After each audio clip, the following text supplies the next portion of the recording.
عنه قال قال رسول الله صلى الله عليه وسلم من صام رمضان ثم أتبعه ستا من شوال كان كصيام الدهر أو كما قال عليه الصلاة والسلام محترم হাজিরিন সমস্ত প্রশংসা সেই মহান রব্বুল আলামিনের জন্য যে আল্লাহ সুবহানাহু ওয়া তাআলা আমাদেরকে দীর্ঘ একটি মাস সিয়াম সাধনার পরে শাওয়াল মাসের প্রথম জুমার সালাত আদায়ের লক্ষ্যে মসজিদে আসার তৌফিক দান করলেন। সেজন্য তারই দরবারে তারই শেখানো বাক্যে কালিমাতুশ শুকর আদায় করি আলহামদুলিল্লাহ। দরুদ এবং সালাম বর্ষিত হোক মানবতার মুক্তির দূত বিশ্ব মানবতার মহান শিক্ষক মুহাম্মদুর রাসূলুল্লাহ সাল্লাল্লাহু আলাইহি ওয়াসাল্লামের উপর। আল্লাহুম্মা সাল্লি আলাইহি আল্লাহুম্মা বারিক আলাইহি। মুহতারাম হাজিরিন, আজকের পবিত্র জুমার খুতবার বিষয় হলো কুপ্রবৃত্তির অনুসরণ ও তার পরিণাম। এ সম্পর্কে খুব সংক্ষিপ্ত আকারে এক পর্বে খুতবা শেষ করার চেষ্টা করব ইনশাআল্লাহ। ওমা তৌফিকি ইল্লা বিল্লাহ। মুহতারাম হাজিরিন, প্রবৃত্তি দুই ধরনের। একটা হলো কুপ্রবৃত্তি আর একটা ভালো প্রবৃত্তি। প্রবৃত্তি বলতে কি বোঝায়? এটা হলো আমার আপনার মনের ইচ্ছা, বাসনা, আবেগ, অনুভূতি, প্রবণতা, এগুলো হচ্ছে প্রবৃত্তি। আপনি ইচ্ছা করলেন, সালাতের সময় হয়েছে, সালাত পড়তে হবে জামাতের সাথে, ছুটে চলে আসলেন, এটা আপনার ভালো প্রবৃত্তি। আর যদি এমনটি হয় যে না, এখন আমি ব্যস্ত আছি, যাওয়ার সময় নাই, আপনার মন বলছে এখন যাওয়ার সময় নাই, আমি এখন যেতে পারবো না, মসজিদে এখন যাওয়ার সুযোগ নাই, আপনি মসজিদে গেলেন না, জামাতের সালাত আদায় করলেন না, এটা আপনার কুপ্রবৃত্তি। আপনার এই খেয়াল খুশির দাসত্ব করলেন আপনি। সম্মানিত ভাইরা, আজকের আলোচনার বিষয়ই হলো কুপ্রবৃত্তির অনুসরণ ও তার পরিণাম। আল্লাহ সুবহানাহু ওয়া তাআলা কোরআনুল কারীমের ভিতরে একাধিক জায়গায় এ ব্যাপারে উল্লেখ করেছেন এবং হাদিসেও অসংখ্য জায়গায় এই ব্যাপারে আলোকপাত করা হয়েছে। মহান রব কোরআনুল কারীমের সূরা নাজিয়াত 40-41 নম্বর আয়াতে বলেছেন, এর আগে 37 থেকে 39 নম্বর আয়াতে বলছেন যে ফাআম্মা মান তাগা ওয়া আসারাল হায়াতাদ দুনিয়া, যে ব্যক্তি বিদ্রোহ করেছে, ফাআম্মা মান তাগা, অস্বীকার করলো, অমান্য করলো, অবজ্ঞা করলো, ওয়া আসার, কি অবজ্ঞা করলো? আল্লাহর বিধানকে, আল্লাহর নির্দেশকে, রাসূলের সুন্নাহকে। ওয়া আসারাল হায়াতাদ দুনিয়া, দুনিয়াকেই প্রাধান্য দিল। ফাইন্নাল জাহিমা হিয়াল মাওয়া, আল্লাহ বলছেন তার আবাসস্থল হলো জাহান্নাম। নাউযুবিল্লাহ। সম্মানিত উপস্থিতি, এরপরে 40-41 নম্বর আয়াতে আল্লাহ বলছেন ওয়া আম্মা মান খাফা মাকামা রাব্বিহি ওয়া নাহান নাফসা আনিল হাওয়া ফাইন্নাল জান্নাতা হিয়াল মাওয়া, আর যে ব্যক্তি কিয়ামতের দিন আল্লাহর সামনে দাঁড়ানোকে ভয় করেছে এবং প্রবৃত্তিকে নিয়ন্ত্রণ করেছে, ওই যে বললাম প্রবৃত্তি, খারাপ পথে অগ্রসর হয়নি, প্রবৃত্তিকে কন্ট্রোল করেছে, সংবরণ করেছে, সংযত করেছে, স্বেচ্ছাচারী জীবনযাপন করেনি, খেয়াল খুশি মোতাবেক জীবনযাপন করেনি, আল্লাহ ঘোষণা দিচ্ছেন ফাইন্নাল জান্নাতা হিয়াল মাওয়া, তার থাকার জায়গা, তার আবাসস্থল হলো জান্নাত। সুবহানাল্লাহ। সম্মানিত উপস্থিতি, আসেন এবার কুপ্রবৃত্তি সম্পর্কে একটু বিস্তারিত আলোকপাত করি। প্রথমে বললাম যে প্রবৃত্তি দুই ধরনের, একটা ভালো প্রবৃত্তি, একটা খারাপ প্রবৃত্তি। যেই প্রবৃত্তি আপনাকে আল্লাহর বিধান পালনে বাধ্য করে, রসুলের সুন্নাহর ইত্তেবা করতে অনুপ্রাণিত করে, সেটা হলো ভালো প্রবৃত্তি। আর যেই প্রবৃত্তি আপনাকে খারাপ পথে অগ্রসর করে, গুনাহের কাজ করায়, আল্লাহর বিধান পালন বাস্তবায়নের ক্ষেত্রে আপনাকে প্রতিবন্ধকতা সৃষ্টি করে, তার মানে আপনি খেয়াল খুশি মোতাবেক জীবনযাপন করেন, এটা হলো কুপ্রবৃত্তি। সম্মানিত ভাই আমার, যারা কুপ্রবৃত্তির অনুসরণ করবেন আর যারা তাকওয়া অবলম্বন করবে, আল্লাহ রাব্বুল আলামিন যে বিষয় নির্দেশ দিয়েছেন, আল্লাহর নবী যে বিষয় ফয়সালা দিয়েছেন, দ্বিধাহীন অকুণ্ঠ চিত্তে মেনে নেবে, ভালো প্রবৃত্তির অনুসরণ করবে, তার পরিণাম কি? আর যে ব্যক্তি খেয়াল খুশি মোতাবেক জীবন যাপন করবে, তার পরিণাম কি হবে? আল্লাহর নবী সাল্লাল্লাহু আলাইহি ওয়াসাল্লামের হাদিসে উল্লেখ করা হলো, আন আবি হুরায়রা রাদিয়াল্লাহু তাআলা আনহু قال قال رسول الله صلى الله عليه وسلم, আবু হুরায়রা রাদিয়াল্লাহু তাআলা আনহুর বর্ণনা, তিনি বলেন আল্লাহর নবী সাল্লাল্লাহু আলাইহি ওয়াসাল্লাম বলেছেন, সালাসুম মুনজিয়াতুন ওয়া সালাসুম মুহলিকাত, তিনটি বিষয় ধ্বংসকারী আর তিনটি বিষয় হলো পরিত্রাণ দানকারী, নাজাত দানকারী, মুক্তি দানকারী। আল্লাহর নবী বললেন, ফাম্মাল মুনজিয়াত, পরিত্রাণ দানকারী, মুক্তি দানকারী তিনটি বিষয়ের প্রথমটি হলো ফাতাকওয়াল্লাহি ফিস সিররি ওয়াল আলানিয়া, গোপনে ও প্রকাশ্যে উভয় অবস্থায় আল্লাহকে ভয় করা। এক নম্বর, যে তিনটি বিষয় আমাকে আপনাকে মুক্তি দেবে, তার এক নম্বর হলো গোপন ও প্রকাশ্যে আল্লাহকে ভয় করা। তাকওয়াল্লাহি ফিস সিররি ওয়াল আলানিয়া, যেই তাকওয়ার প্রশিক্ষণ আমরা পেয়েছি পবিত্র মাহে রমাদান মাস থেকে। সম্মানিত উপস্থিতি, এরপরে দুই নম্বর আল্লাহ রাসূল বলছেন যে ওয়াল কওলু ফির রিদা ওয়াস সুখত, আল্লাহ রাসূল সাল্লাল্লাহু আলাইহি ওয়াসাল্লাম বলছেন, আল কওলু বিল হক ফির রিদা ওয়াস সুখত, সন্তুষ্ট অসন্তুষ্ট উভয় অবস্থায় সত্য কথা বলা, হক কথা বলা, এটা আপনাকে আমাকে মুক্তি দেবে। কথা বলতে গিয়ে, বক্তব্য দিতে গিয়ে কোন কথা বললে মানুষ খুশি হবে আর কোন কথা বললে নারাজ হবে, মানুষ অসন্তুষ্ট হবে, এমন কথা পরিহার করে শুধু মানুষকে খুশি করার কথা বলা, এটা ধ্বংসাত্মক একটি বৈশিষ্ট্য। আমাদের আলোচক ধর্মীয় ব্যক্তিদের ভিতরে, অধিকাংশ ব্যক্তিদের ভিতরে এই বিষয়টি লক্ষণীয়। কথা বলতে গিয়ে অনেকে কাটছাট করে খেয়াল করে কথা বলেন যেন আমার এই কথা কারো গায়ে না লাগে, কিন্তু এটা নবীর সুন্নাহ নয়। আল্লাহ রাসূল সাল্লাল্লাহু আলাইহি সাল্লাম যখন বক্তব্য দিতেন, খুতবা দান করতেন, তখন তিনি এটা চিন্তা করতেন না যে এই কথায় কে রাগ করবে আর কে খুশি হবে। খুতবা দিতে গিয়ে তার তিনটি পরিস্থিতি সৃষ্টি হতো। এক নম্বর, চোখ লাল হয়ে যেত। দুই নম্বরে, আওয়াজ উঁচু করতেন, এমন আওয়াজ উঁচু হতো মনে হতো যেন যুদ্ধের ময়দানে সৈন্যবাহিনীকে প্রস্তুত করছেন, পরিচালনা করছেন। এইভাবে তিনি খুতবা দান করতেন। আর আমরা মনে করি একটু জোরে উচ্চ আওয়াজে কথা বললে মনে হয় আমাকেই উদ্দেশ্য করে বলল, মন খারাপ করি আমরা। এটা মোটে উচিত নয়। খুতবার সুন্নাহই হলো যেখানে উচ্চ আওয়াজ দিতে হবে সেখানে দিতে হবে, যে কথা নরমে সেটা নরমে বলতে হবে।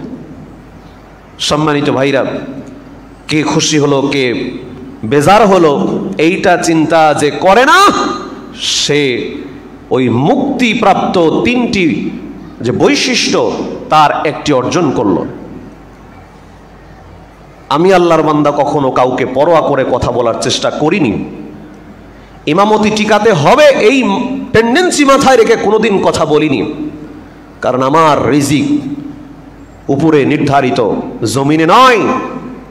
সম্মানিত ভাইরা, রিজিক নির্ধারিত, এটা আমাদের ঈমান।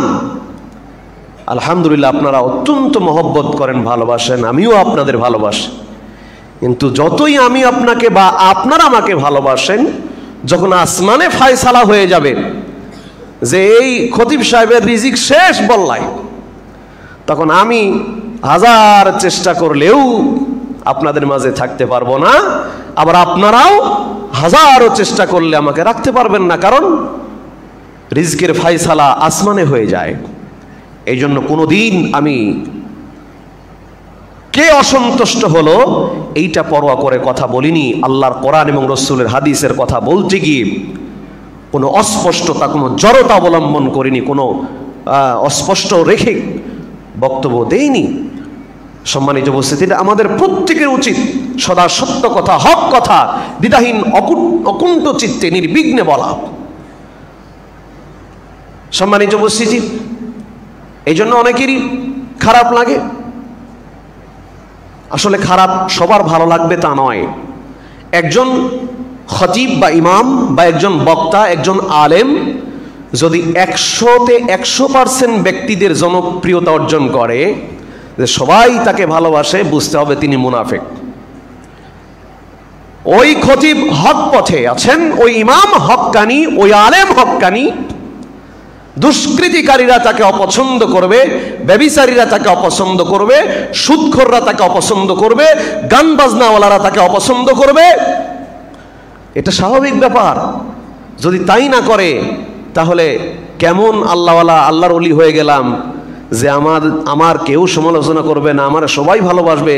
আর আল্লাহর নবী মুহাম্মদ সাল্লাল্লাহু আলাইহি সাল্লাম পৃথিবীর সারা মানুষ, পথে ঘাটে প্রান্তরে সব জায়গায় তাকে নিয়ে সমালোচনা করেছে কাফির মুশরিকরা, তাকে পাগল বলেছে, জাদুকর বলেছে, তার নামে নানা রকম কুৎসা রটনা করেছে। তার মানে সবাই ভালোবাসবে শতভাগ এমনটি নয়। হক কথা বললে কিছু মানুষ সেই ব্যক্তির বিরোধী হবে, এটাই স্বাভাবিক ব্যাপার। ডোন্ট কেয়ার, কোনো বিষয় নয়। সম্মানিত উপস্থিতি, তাহলে আমি হই বা আপনি হন, সকলেই আলেম বা গায়রে আলেম, প্রত্যেক ব্যক্তির উচিত সদা সত্য কথা, হক কথা বলা। সেই হক কথা, সত্য কথা বলতে গিয়ে কে অসন্তুষ্ট হলো, কে সন্তুষ্ট হলো, সেদিকে লক্ষ্য করা যাবে না। যদি এমনটি করতে পারেন, আপনি পরিত্রাণ পাবেন, আল্লাহ রাসূল বলছেন, সুবহানাল্লাহ। এরপরে তৃতীয় নম্বর হলো আল কসদু ফিল গিনা ওয়াল ফকর। সচ্ছল এবং অসচ্ছল উভয় অবস্থায় মধ্যম পন্থা অবলম্বন করতে হবে। আল্লাহ আপনাকে অর্থের মালিক বানিয়েছে, এজন্য আপনি টাকা পয়সা একবারে উড়াবেন, যে কোনোভাবে অতিরঞ্জিত করবেন, এমনটিও নয়। আবার আপনি দরিদ্র অবস্থায় আছেন, অসচ্ছল, আপনাকে ওই অবস্থায় আয় অনুযায়ী ব্যয় করতে হবে, হিসাব নিকাশ করে চলতে হবে। পকেটে টাকা নাই, বাজারে গিয়ে যা আছে সব টাকা একত্রিত করে বিশাল একটা মাছ কিনে বাড়ি ফিরলেন, এটা উচিত নয়। ভাবতে হবে আগামীকাল আমার পরিবার কিভাবে চলবে। এই জন্য মধ্যম পন্থা অবলম্বন করলে আল্লাহ দুনিয়া আখিরাতে দুই জগতে শান্তি দেবেন, মুক্তি দেবেন। এরপরে আসেন ওয়াম্মাল মুহলিকাত, আল্লাহ রাসূল বলেন তিনটা ধ্বংসকারী বিষয়। সেটা কি? এক নম্বরে ফাহাওয়ান মুত্তাবাউন, সেটা হলো খেয়াল খুশি মোতাবেক চলা।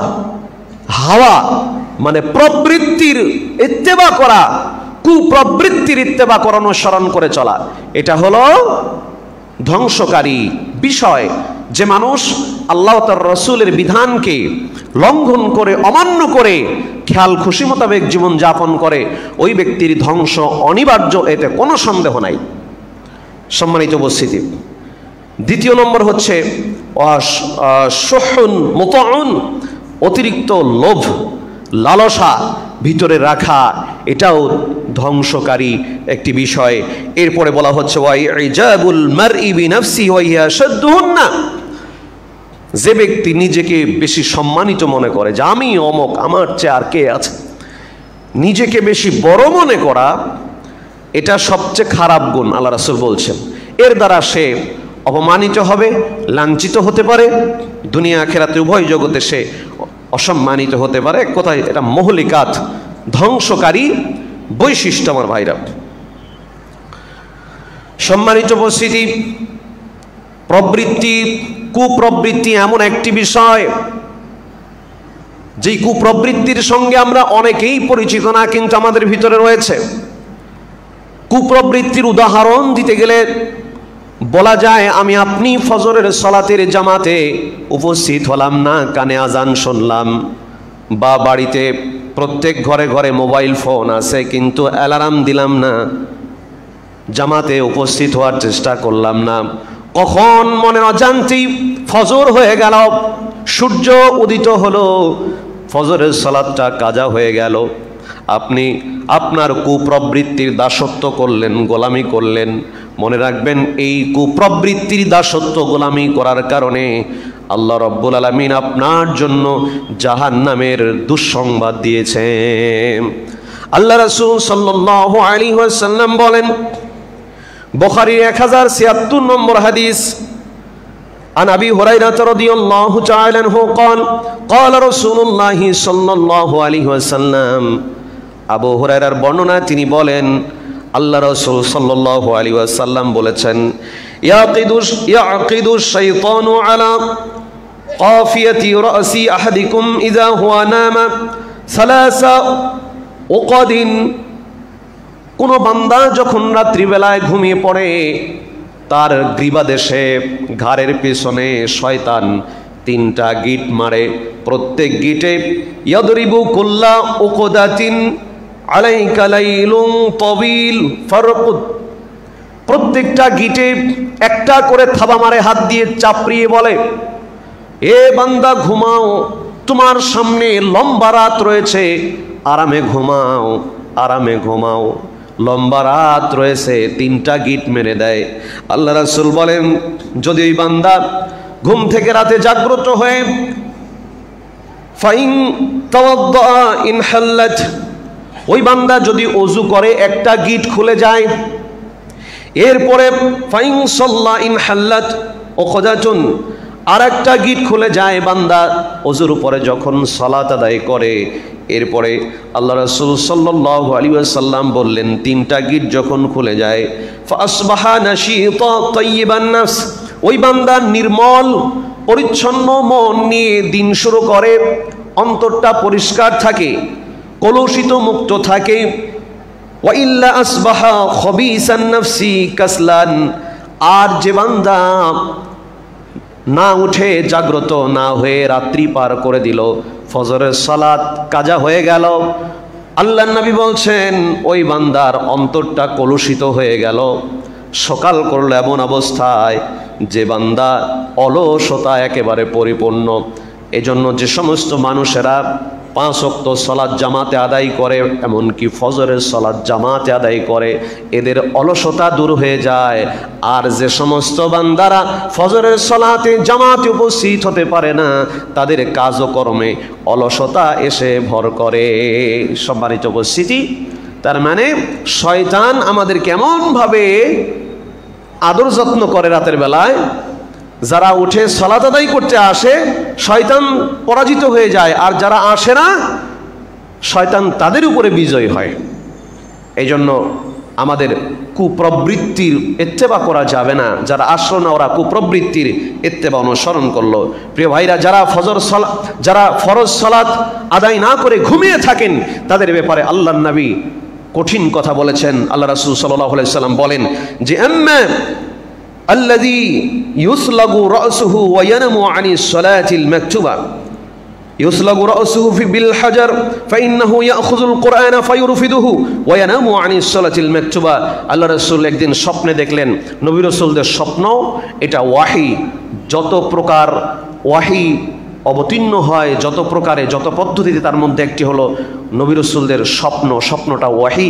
যেমন ইব্রাহিম আলাইহিস সালাম স্বপ্নে দেখে সন্তানকে কুরবানি করতে গিয়েছিলেন, ঠিক আল্লাহ রাসূল সাল্লাল্লাহু আলাইহি ওয়াসাল্লাম তিনি স্বপ্নে দেখলেন, তাকে দেখানো হলো জাহান্নামের শাস্তি কেমন।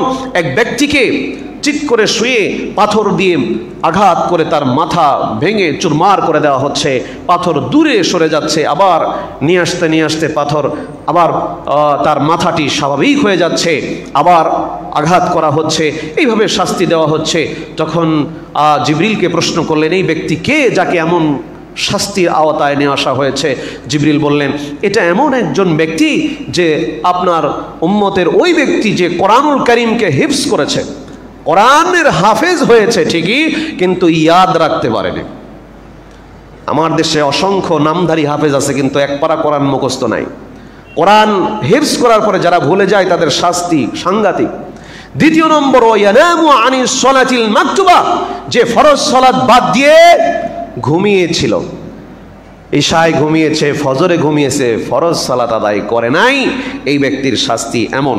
সম্মানিত উপস্থিতি, তাহলে যারা ফরজ সালাত বাদ দিয়ে ঘুমিয়ে থাকে তারা দাসত্ব গোলামি করে, কুপ্রবৃত্তির দাসত্ব গোলামি থেকে আমাদের বাঁচতে হবে। আল্লাহ রাসূল সাল্লাল্লাহু আলাইহি ওয়াসাল্লাম খুব ভয় করেছেন উম্মতের জন্য এটি।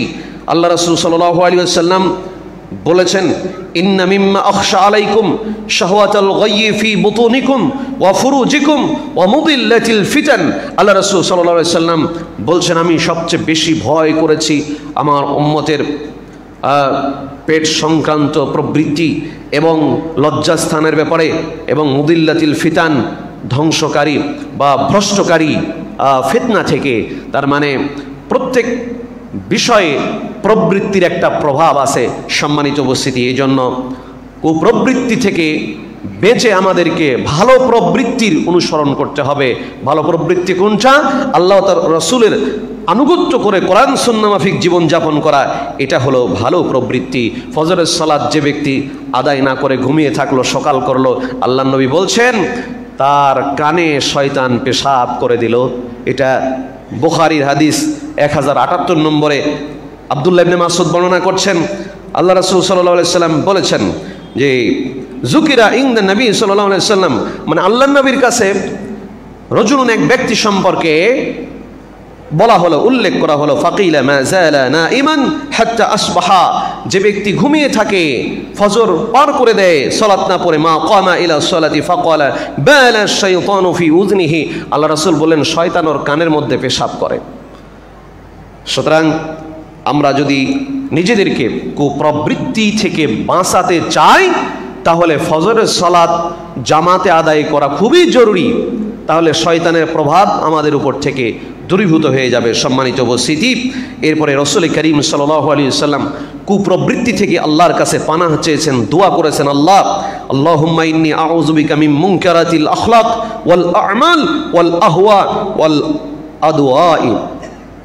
আল্লাহ নবী বলেছেন, হে আল্লাহ, আমি তোমার কাছে অসৎ চরিত্র থেকে, মন্দ কাজ থেকে এবং প্রবৃত্তির অনুসরণ থেকে, কুপ্রবৃত্তির অনুসরণ থেকে তোমার কাছে পানাহ চাই, ওয়াল আদওয়াই, এবং কঠিন রোগ ব্যাধি থেকে পানাহ চাই। আল্লাহ রাসূল নিজে যার উপরে শয়তানের প্রভাব মুক্ত, যিনি অনবরত ওহী প্রাপ্ত হচ্ছেন, সেই নবী সাল্লাল্লাহু আলাইহি ওয়াসাল্লাম কুপ্রবৃত্তি থেকে বাঁচার জন্য আল্লাহর কাছে প্রার্থনা করেছেন। সুতরাং আমাদেরকেও বাঁচার জন্য আল্লাহর কাছে প্রার্থনা করতে হবে এবং এর থেকে বাঁচার জন্য প্রাণান্তকার চেষ্টা করতে হবে। এর পরিণাম সম্পর্কে দুটি আয়াতের অনুবাদ করে শেষ করব। আল্লাহ সুবহানাহু ওয়া তাআলা বলছেন, ওয়ালা তাত্তাবি'ল হাওয়া, খবরদার তোমরা প্রবৃত্তির অনুসরণ করো না, ফায়ুদিল্লাকা আন সাবিলিল্লাহ, তাহলে কুপ্রবৃত্তির অনুসরণ করলে এটা তোমাদেরকে আল্লাহর পথ থেকে সরিয়ে দিবে, দূরে সরিয়ে দিবে।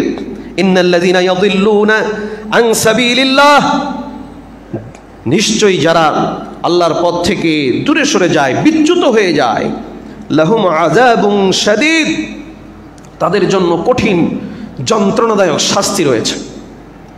বিমা নাসু ইয়াউমাল হিসাব, বিচার দিবস, হিসাবের দিবস, কিয়ামতের দিবসকে ভুলে যাওয়ার কারণে, কিয়ামত দিবস থেকে ভুলে জীবনযাপন করার কারণে। সূরা সাদ এর মধ্যে উল্লেখ করা হয়েছে 26 নম্বর আয়াতে। এরপর আল্লাহ সুবহানাহু ওয়া তাআলা বলছেন, ওয়ালা তুতি মান আগফালনা কলবাহু, খবরদার ওই সমস্ত ব্যক্তিদের অনুসরণ করো না যাদের মান আগফালনা কলবাহু, যাদের অন্তর গাফেল হয়ে গেছে, যে ব্যক্তি গাফেল হয়ে গেছে এবং আগফালনা কলবাহু আন যিকরিনা, এবং আমার স্মরণ থেকে যার কলবকে বিচ্যুত করেছি, ওয়াত্তাবা হাওয়াহু, এবং যে নিজের প্রবৃত্তির অনুসরণ করেছে, ওয়া কানা আমরুহু ফুরুতা, যার কর্মফল নিষ্ফল হয়েছে, ওই ব্যক্তির অনুসরণ করো না। তার মানে ওই ব্যক্তির অনুসরণ করা যাবে না যে কোরআন সুন্নাহ পরিপন্থী জীবন যাপন করে, ওই ব্যক্তির কোনো বিষয়ে অনুকরণ করা যাবে না। অনুকরণ সোহবাত অর্জন করতে হবে সেই ব্যক্তির, কোন ব্যক্তির আল্লাহ কোরআনে বলেছেন, ইয়া আইয়ুহাল্লাযীনা আমানু তাকুল্লাহ, হে ঈমানদারগণ তোমরা আল্লাহকে ভয় করো, ওয়া কুনু মা'আস সাদিকিন, তোমরা সত্যবাদীদের সাথী হয়ে যাও। সত্যবাদীদের সহবাতে থাকার ব্যাপারে আল্লাহ পাক কোরআনে উদ্বুদ্ধ করলেন। এই সাদিকিন কারা? যারা আল্লাহ ও তার রাসূলের দেওয়া জীবন বিধান ব্যবস্থা নিয়ম নীতি অনুযায়ী জীবনকে পরিচালনা করেছে, সদা সত্যের উপরে অটল অবিচল থেকেছে, কোরআনকে নিজের জীবনের সংবিধান মেনেছে, ওই ব্যক্তিরাই হলো ঈমানের দাবিতে সত্যবাদী সাদিকিন। আল্লাহ রাব্বুল আলামিন আমাদের সবাইকে কুপ্রবৃত্তি মুক্ত জীবন যাপন করার তৌফিক দান করুন। আল্লাহুম্মা আমিন। আকুলু কওলি হাযা আস্তাগফিরুল্লাহ লি ওয়া লাকুম ওয়া লিসাইরিল মুসলিমিন আল মাহদিয়িন ওয়া মা আলাইনা ইল্লা আল বালাগ ওয়া আখিরি দাওয়ানা আনিল হামদুলিল্লাহি রাব্বিল আলামিন।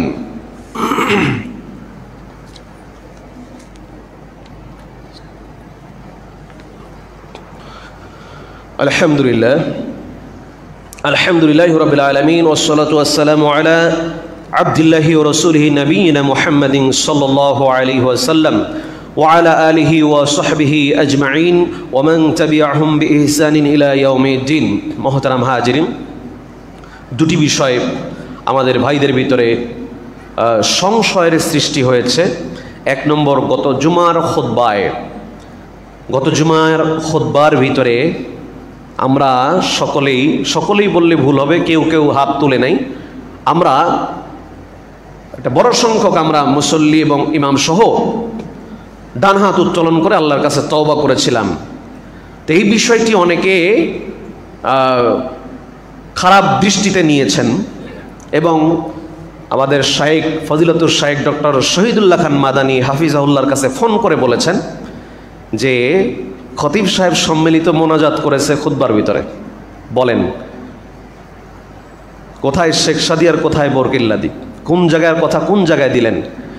আমি তো সম্মিলিত মোনাজাত করিনি, শুধুমাত্র তওবা করার উদ্দেশ্যে বলেছি ডান হাত উত্তোলন করেন। যেহেতু আমরা 1 মাস সিয়াম পালন করলাম, জানি না কার গুনাহ মাফ হয়েছে কার হয়নি, তো তওবা করতে দোষ নেই। আর তওবার সময় কারা তওবা করবে, হাত উঠানোর উদ্দেশ্য হলো সম্মতি জানানো। আর খুতবা অবস্থায় খতিব এবং মুসল্লি কথা বলা জায়েজ আছে, কিন্তু মুসল্লি কথা বলতে পারবে না। দলিল, ওমর বিন খাত্তাব রাদিয়াল্লাহু তাআলা আনহু জামানায় তিনি যখন খেলাফত অধিষ্ঠিত খুতবা দিচ্ছিলেন, একজন তার প্রজা দাঁড়িয়ে বললেন, খলিফা, আমরা অনুদান থেকে যে পরিমাণ জুব্বার কাপড় পেয়েছি তাতে আপনার যে টল ফিগার, যে লম্বা মানুষ আপনি, এই কাপড় দিয়ে আপনার জুব্বা হবে না, কারণ আমরাও যতটুকু পেয়েছি আপনিও ততটুকু পেয়েছেন। খুতবা বন্ধ করে দিয়েছে, দিয়ে বলছে যে আপনি এর উত্তর দেবেন, তারপরে বাকি খুতবা শেষ করবেন।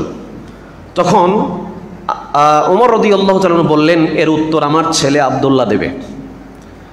তখন তার ছেলে উত্তর দিল যে আমি আমার অংশটাও আমার বাবাকে দিয়েছি, আমার নিজেরটা দিয়েছি, এই জন্য দুইটো মিলে আমার বাবা খলিফা ওমর জুব্বা তৈরি করেছেন।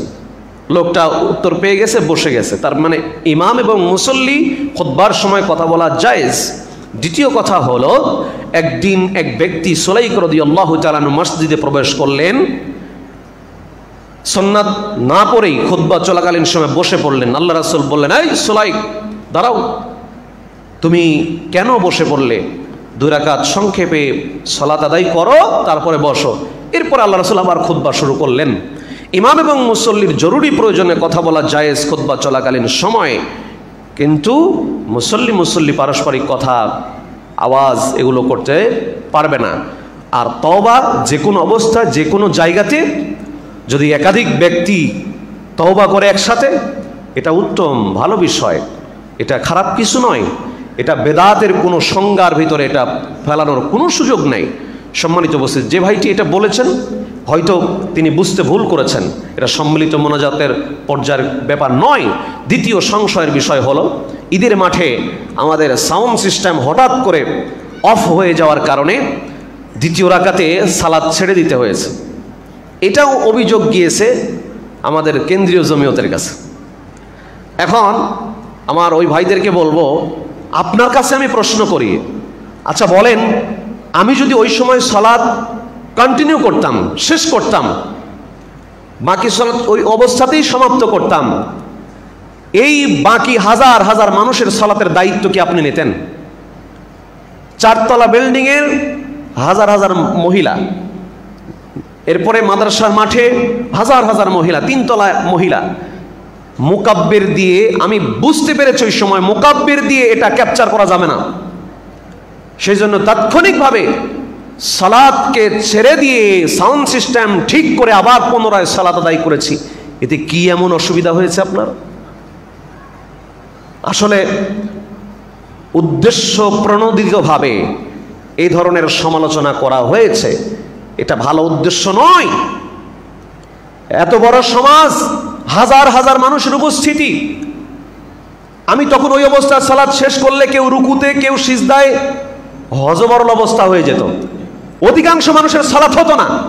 আপনি কি দায়িত্ব নিতেন এই ব্যক্তিদের সালাতের? প্রিয় ভাইরা আমার, সাউন্ড সিস্টেম ঠিক করে সালাত পুনরায় শুরু করাতে কোনো দোষ হয়নি, এটা তাৎক্ষণিক সিদ্ধান্ত, মুশকিলের কোনো মাসলা হয় না। প্রিয় ভাইরা আমার, এই বিষয়টি আশা করি পরিষ্কার বুঝতে পেরেছেন, কোনো সংশয় নেই, সালাতের বিন্দুমাত্র ত্রুটি হয়নি, সালাত বিশুদ্ধভাবে আদায় হয়েছে। মাদানী সাহেব আমাকে জিজ্ঞেস করলেন ঘটনা কি হয়েছিল, তা আমি বিস্তারিত বললাম। তিনি বললেন যে ঠিক আছে, কারণ এখানে হাজার হাজার মানুষ, কত হাজার এটা তো জানি না, কিন্তু হাজার হাজার মানুষ। তিনি বললেন যে হাজার হাজার মানুষ যদি আপনি ওই অবস্থায় সালাত কন্টিনিউ করতেন তাহলে অসংখ্য মানুষের সালাত নষ্ট হতো। তবে আপনার সিদ্ধান্ত ঠিক আছে, যদি অল্প পরিসরে জামাত হতো, অল্প কিছু 200-400-500 লোকের জামাত হতো, তাহলে মাইক না হলেও চলতো, ওই সময় 2-1 মাঝখানে মুকাব্বির হলেই সালাত শেষ করা যেত। কিন্তু এই মাঠের জন্য মুকাব্বির যথেষ্ট নয়। সম্মানিত উপস্থিতি, তিনিও বিষয়টি বুঝতে পেরেছেন, তো ভুল বুঝানো হয়েছে তাকেও। আল্লাহ রাব্বুল আলামিন আমাদের সবাইকে, সবার অন্তরকে, কলবকে পরিচ্ছন্ন করার তৌফিক দান করুন, আল্লাহুম্মা আমিন। ইন্নাল্লাহা ওয়া মালাইকাতাহু ইউসাল্লুনা আলান নবী ইয়া আইয়ুহাল্লাযীনা আমানু সাল্লু আলাইহি ওয়া সাল্লিমু তাসলিমা। আল্লাহুম্মা সাল্লি আলা মুহাম্মাদ ওয়া আলা আলি মুহাম্মাদ কামা সাল্লাইতা আলা ইব্রাহিম ওয়া আলা আলি ইব্রাহিম ইন্নাকা হামিদুম মাজিদ। আল্লাহুম্মা বারিক আলা মুহাম্মাদ ওয়া আলা আলি মুহাম্মাদ কামা বারাকতা আলা ইব্রাহিম ওয়া আলা আলি ইব্রাহিম ইন্নাকা হামিদুম মাজিদ।